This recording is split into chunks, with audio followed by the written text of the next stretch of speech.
Hey everyone, TheUltimateMarioFan here, and today I'm going to make another Beyblade video.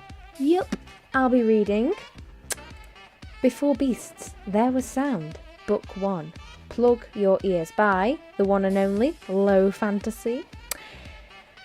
And I've been meaning to carry on reading this, but I had to do some studying, which just so happens to be maths. I'm beginning to love algebra.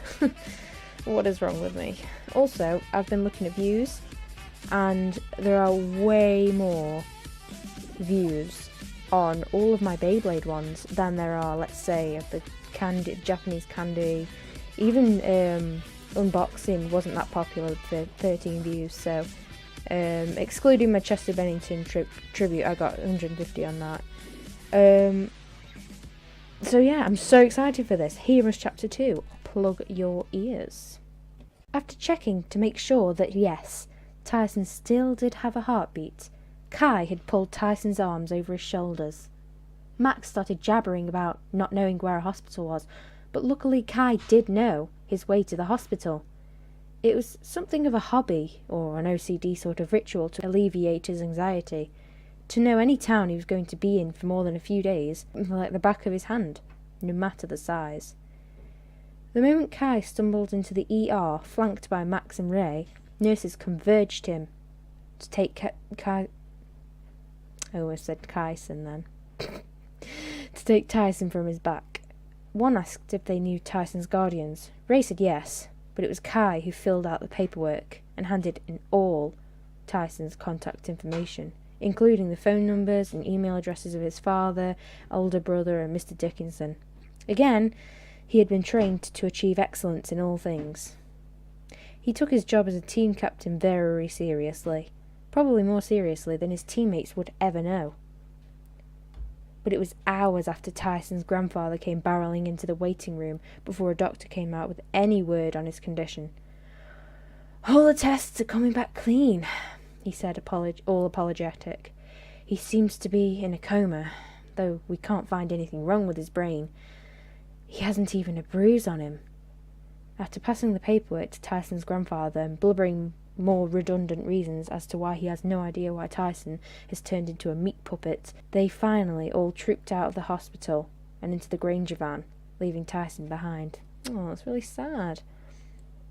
They waved the unusually but expectedly gloomy Grandpa Granger to bed and went to pull out their futons and dress for bed. So that's what they're called, futons. Huh. Ray was the one who finally spoke.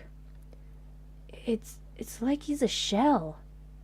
He tore off his tunic and pulled on his white nightshirt. What did that sound do to him? It's like it took more than just dragoon. "That sound was a she," said Kai. "I saw a girl up in that fire escape." Max ran his hands up his face and through his already messy blonde hair. "So, what did she do?" "I think she was singing." Both boys shuddered, but didn't look at him. They weren't completely stupid after all. A part of them had already known this. "So, Tyson launches his blade," Ray pinched the bridge of his nose, "hits the other blade, this girl sings, and Dragoon gets sucked out without a fight, and Tyson becomes comatose." He groaned. "Ugh, this is starting to sound like some freaky ghost story. Did she suck up his soul along with Dragoon or something?" Max shrugged, but Kai had already lain down and pulled his covers up to his ears with his back to them. Max offered to turn off the light, plunging them into the darkness. The only light that crept through the windows was the distant blue-orange glow of the city as storm clouds swallowed the moon. Kai listened to the shuffling of the other two in their covers. Something urged him to say something, to give them some direction, give them some idea of how they could regain control in the situation. But the only thing to do was let them sleep. They'd need it, after all.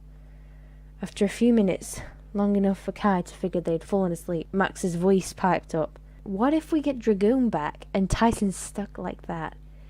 Ray, standing wide awake, said, "We don't even know what's come over him is permanent. For all we know, he could come charging in tomorrow morning to start his quest to save Dragoon.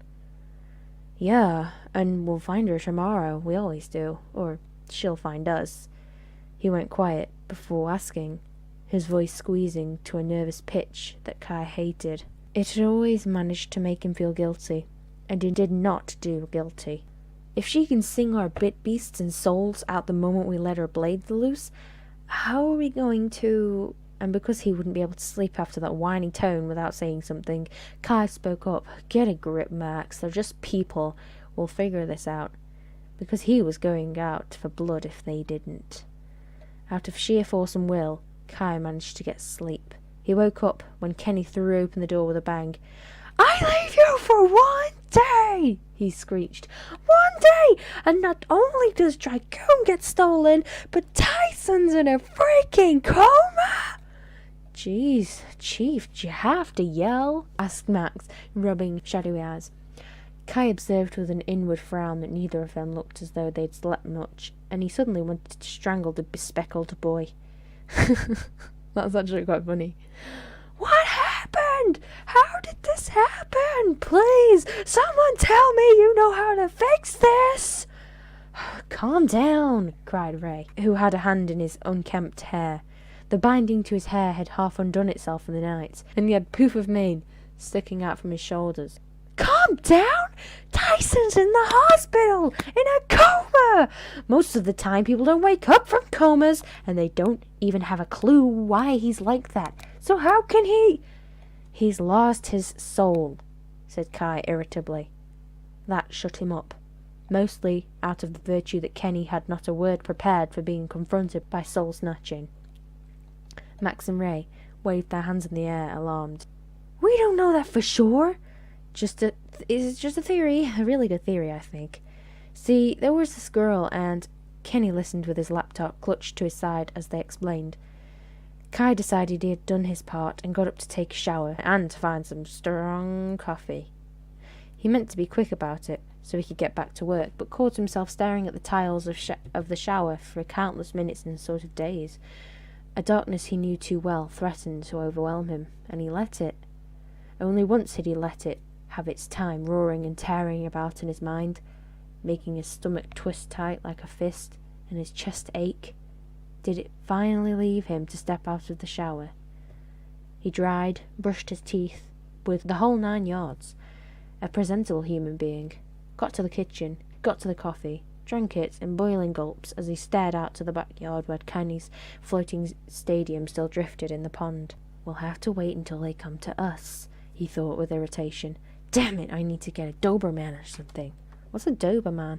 Because there was nothing Kai hated more than having to wait to be acted upon. To be acted upon meant you weren't in control of your destiny, and that meant you were at the mercy of others to do what they willed with you. One had to act in order to have any say on how much gets piled on top of you. It was why ultimate power had been his dream for years. Power was having control over change. Ultimate power meant ultimate control over what happened to you. With power, no one could abuse you, use you, beat you, hurt you, betray you. Hell, with power, you didn't even need people.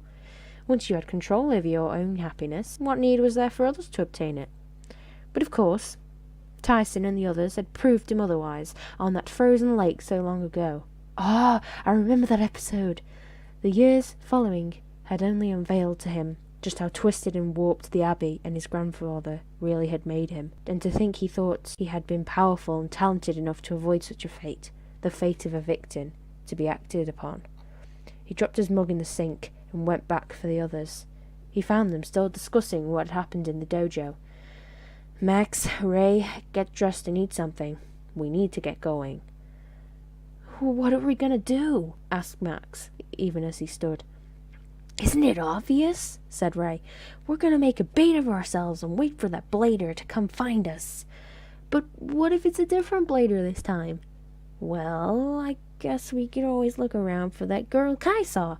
We'll just have to find places where there isn't a lot of people, like that alley she lured us into last time, with no one around. Should be easy to spot her, right? Why am I not surprised by the amount of uncontrolled variables in this? Moaned Kenny. I'm going to do a search, see if I find anything while you guys dress. Let me know when you're leaving. Dizzy's infrared scanner should help in picking out anyone that's hidden. Oh wow, that was amazing. Wow, okay. So this was Plug Your Ears by Low Fantasy, and yeah, this story is really getting me hooked. I don't even know how I'm not recording every day. So yeah, thanks for watching guys, and I'll see you in the next video.